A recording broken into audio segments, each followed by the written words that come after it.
Okay, so today I want to talk about friendships because friendships are something that's, I think, pretty misunderstood. Like, people think it's something mundane and just a usual thing that happens effortlessly and that doesn't need to be thought about. And in the past, it's been like that. But nowadays, a lot of people have issues, pretty profound and persistent issues with their friendships and a hole, kind of a lack in their lives that they're trying to fill, and they might not exactly understand that a lot of that has to do with their friendships, or at least their relationships with people and their proximity to people around them.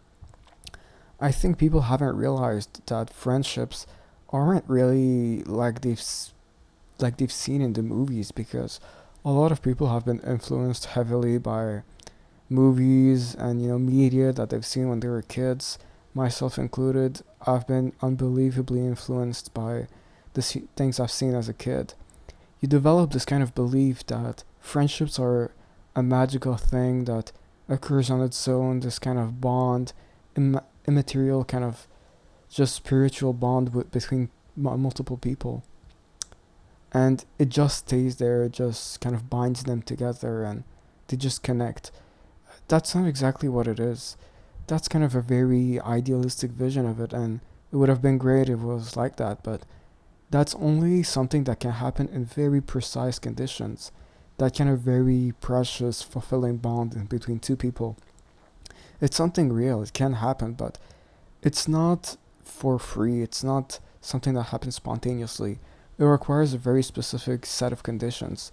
And people haven't understood that because for such a long time in their lives, they've been given these friendships, they've been given these connections to people, and they never had to think about these things. Most people aren't autistic enough or weird enough to actually think these things through like me, and they just experience life and they just enjoy things. They never have to gaze into the abyss of how things are made, to look through the skin of the other human beings around them and just imagine how their internal state is. They just get to experience things. But nowadays, a lot of people suffer, and some people like me that are gonna suffer from these things are gonna think about them. And a conclusion that I've come in is that these friendships, these relationships, these profound, deep, fulfilling relationships that are really what life is about, in my opinion, relationships with other human beings is really what life is about. Because you can easily imagine this. Imagine tomorrow you wake up in a world that is completely empty. You go outside of your house, there's nobody in the street. You walk around, not a noise, nothing. All the cars are stopped, there's nobody there. And you quickly realize that everybody's just gone, everyone disappeared, and you're the only one in the city, if not the world. Maybe it'll be funny at first. It's kind of like a zombie apocalypse kind of scenario. You won't have to worry about people looking at you and whatnot. You can take whatever you want, but very quickly, all these things that are left, the nice cars, the nice apartment, the gold chains, whatever you'd like to take, all these things are very quickly going to become completely worthless. They're just objects. There's nothing there. You're going to get tired of it. It's just a nothing, and you're going to quickly realize that you're getting very bored, and you're probably going to end up being depressed and sleeping on a bench somewhere and just giving up completely on life. And the reason for that is because life is about people. Life is really about relationships with other human beings. So that's why I think this is so important.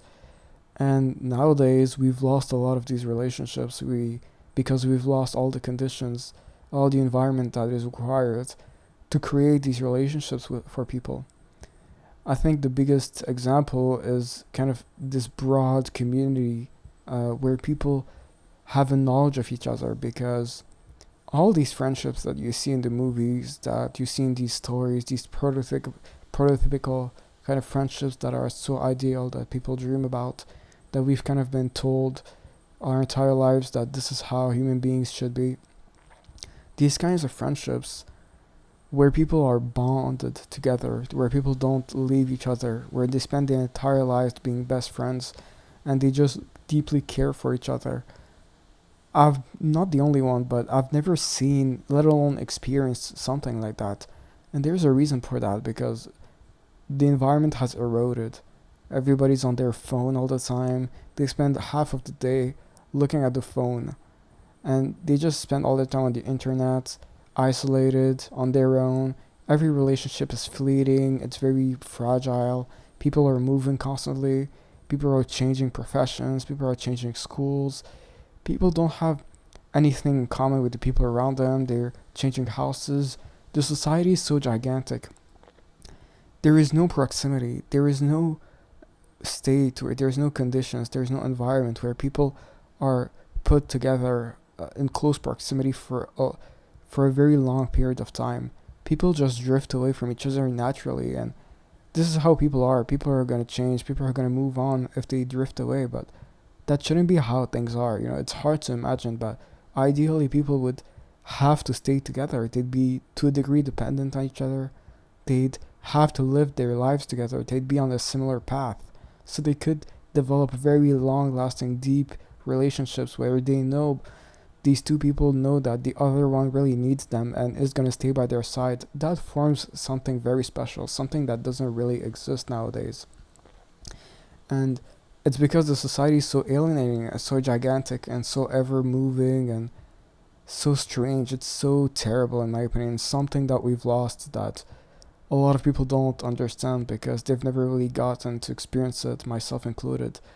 I've had to spend so much time thinking about it because I have nothing better to do, I guess.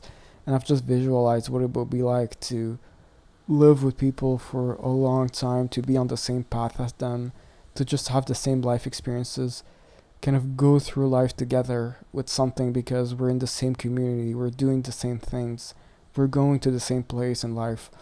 And that will create such a deep, rich bond.